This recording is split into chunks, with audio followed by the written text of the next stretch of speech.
My video for June the 10th, 2019, video number 3112, is entitled, True Happiness is Having a Worthy Purpose. Helen Keller said, quote, "Many people have a wrong idea of what constitutes true happiness. It is not attained through self-gratification, but through fidelity to a worthy purpose," end quote. Helen Keller was an American author, political activist, and lecturer. She was the first deaf-blind person to earn a Bachelor of Arts degree and had many notable accomplishments, as well as some well-known friends like Mark Twain and Alexander Graham Bell. She was also referred to as the ninth wonder of the world, a world traveler to 38 countries. She was known as a socialist and was co-founder of the American Civil Liberty, a co-founder of the American Civil Liberties Union. Of course, I like the term human rights advocate better than socialist. I believe in human rights, and though I back some concepts many associate with socialism, I also tend to be more politically conservative. As I keep saying, we need balance, not extremism. I ask that you answer this question. What do you see as a worthy purpose? That quote actually came to me in Information Clearinghouse some days ago now, as I'm recording this video for my brother's birthday. That's my brother, Tim, who of course was killed as a missionary to Colombia many years ago now. And as I said, the 10th would have been his birthday. He was born in 1952.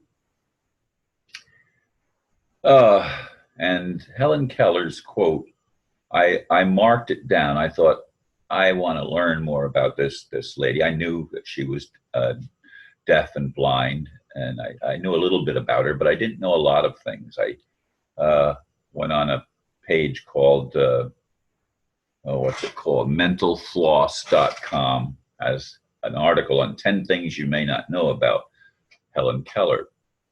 And, it was interesting, the comment about Mark Twain. She recognized him, of course, not by hearing or seeing him, because she couldn't do either, but he reeked of tobacco smoke. And I know people like that you give them a hug and you can tell they've got tobacco smoke all permeating their clothing. And I don't know I doubt it permeates the body if they wash regularly.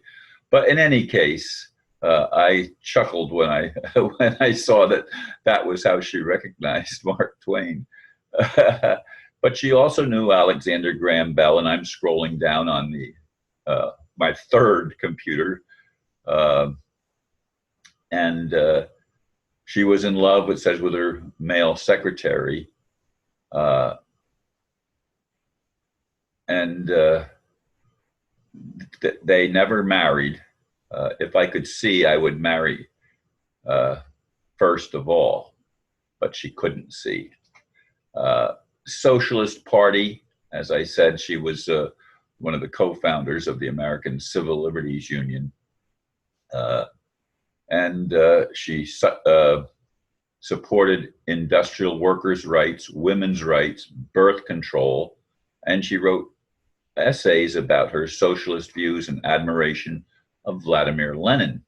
And I have no respect for Vladimir Lenin, by the way. He was, of course, part of the communist revolution in Russia.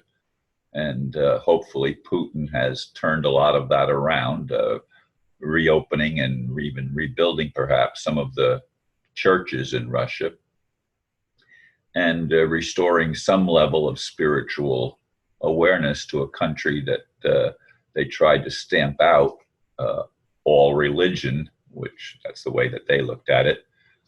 They were, again, part of the New World Order agenda, but it fell back in the early 1990s. The Soviet Union came apart and became several countries Russia, of course, being the largest of those.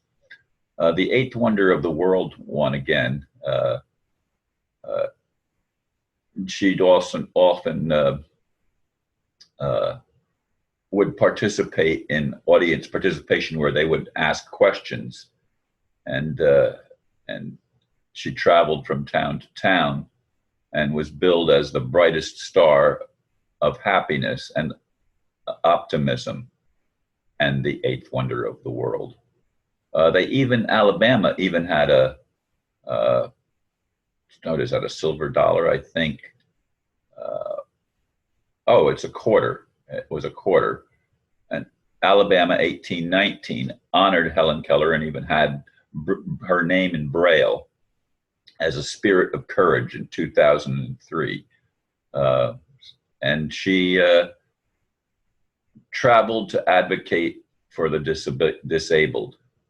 Obviously, she was more disabled even than most people. I don't know how many people are deaf and blind, but her accomplishments are certainly noteworthy. And I'm going to skip. And that's enough of the points. That's an article that you can look at for yourself. But anyway, I think I could characterize her as a dreamer, because I'm a dreamer. I mean, she was an idealist who wanted to help contribute to making the world better for all of humanity. And I think she demonstrated that from what little I gleaned from reading about her. She was a lot like me. She had a vision of what the world could be and a vision of what she might be. Even with her handicaps, it didn't put out the flame of divinity or whatever you want to call it within her. It didn't quench that flame. She managed through many obstacles that she had, that I don't have and that most of us don't have. She managed to attain a level of recognition and of influence that still trickles down to some people in today's world. And we need that trickle down effect from the higher powers, if you want to call them God or whatever. We need some of that trickling down to actually turn on our codons and reactivate humanity so that we can achieve some of the visions that people like me have had. And I'm not alone. I mean, there are thousands and thousands, maybe hundreds of thousands, maybe even millions of people on a planet of 7 billion plus people that have visions of a better world. Some say it's going to take 10% of us awakening in order for the change to happen. I don't buy that at all. To me, it will never happen if it requires even 10% of a brainwashed population to wake up. Because even people that are in various stages of waking up argue with each other and fight with each other and nitpick over things that are not the most important thing. Again, I'll keep coming back and I'll keep on saying, if we love one another, including those that we do not agree with, to the best of our ability, that means you leave the door open.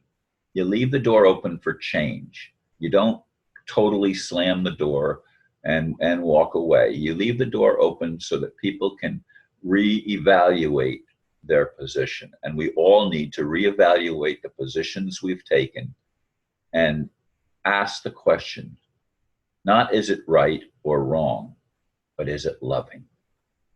Do I really care and want to see everyone uplifted? I know I do, including the fallen angels, including the cabal and the dark side of humanity.